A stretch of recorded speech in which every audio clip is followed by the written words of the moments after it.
खरगोश भैया, आप जल्दी यहाँ से भाग जाओ, नहीं तो आप भी मारे जाओगे। आप मेरी माँ के पास जाना और उनको सारी बातें बता देना।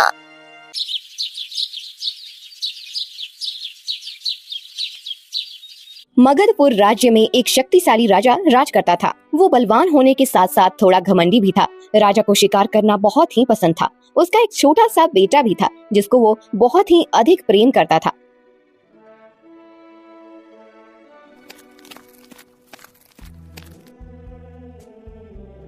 महारानी, राजकुमार कहाँ है? वो हमें कहीं दिखाई नहीं दे रहा। कहीं वो फिर से महल से बाहर तो नहीं चला गया? नहीं महाराज, वह यहीं बाग में खेल रहा होगा। पर आप इतना परेशान क्यों लग रहे हैं? कुछ नहीं, बस यूं ही महारानी। राजकुमार से ना मिलने से हमारा मन घबरा जाता है। हाँ, हमें पता है महाराज। आखिर आप इतना प्रेम जो करते हैं राजकुमार को, भला मन क्यों ना घबराए आपका। रानी ऐसा बोल ही रही थी कि तभी वहाँ राजकुमार आ जाता है। ये लीजिए महाराज, राजकुमार खुद आपके पास आ गए। आप जी भर के लाड प्यार कीजिए इनको। बेटा अशोक, आप यहीं आसपास खेलना, महल के बाहर बिल्कुल भी नहीं जाना। बाहर आपको खतरा हो सकता है।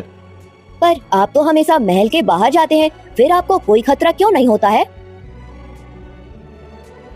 बेटा, ये बातें तुम्हें तब समझ आएगा जब तुम बड़े हो जाओगे। अभी आप मेरे साथ चलो, मैं आपको कुछ दिखाती हूँ। ठीक है माँ, पर मैं और कितने दिनों में बड़ा हो जाऊंगा? मैं कल ही बड़ा नहीं हो सकता क्या? हाँ मेरे प्यारे बच्चे, आप कल ही बड़े हो जाओगे, पर पहले आपको दूध पीना होगा और बादाम भी खाना होगा। उसके बाद राजकुमार अपनी माँ के साथ दूध और बादाम खाने के लिए जाने लगता है।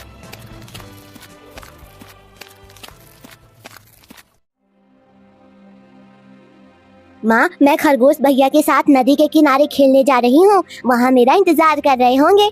पर बेटा, ज्यादा दूर नहीं जाना और जल्दी वापस आ जाना। जंगल में कई खतरनाक जानवर और मनुष्य जैसे शिकारी भी घूमते रहते हैं। वह तुम्हें नुकसान पहुंचा सकते हैं।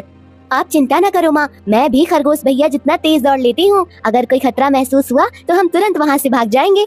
जंगल के जानवरों से तो बच निकलोगी, पर अगर कोई मनुष्य हुआ तो उनसे बचना मुश्किल होगा बेटा, इसलिए आसपास ही खेलना। ठीक है माँ, हम आसपास ही खेलेंगे, आप निश्चित रहो। अच्छा, अब मैं चलती हूँ, नहीं तो खरगोश भैया गुस्सा हो जाएंगे। ऐसा बोलकर हिरन का बच्चा खरगोश के पास खेलने के लिए जाने लगती है।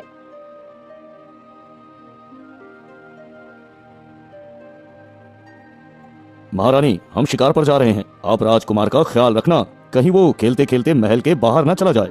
ठीक है महाराज, पर मेरी आपसे एक विनती है। क्या महारानी? आप निश्चित होकर कहे। महाराज, मैं चाहती हूँ कि आप उन मासूम और बेजुबान जानवरों का शिकार करना छोड़ दें। उन बेचारों को उनके परिवार से अलग ना करें। अरे, ये आप क्या कह रहे हैं महारानी? शिकार करना एक राजा का कर्तव्य है। इससे हमारे बल और साहस का परिचय मिलता है। पर उन बेजुबान माताओं का क्या, जो अपने बच्चों को खोकर जीवन भर आंसू बहाती होंगी?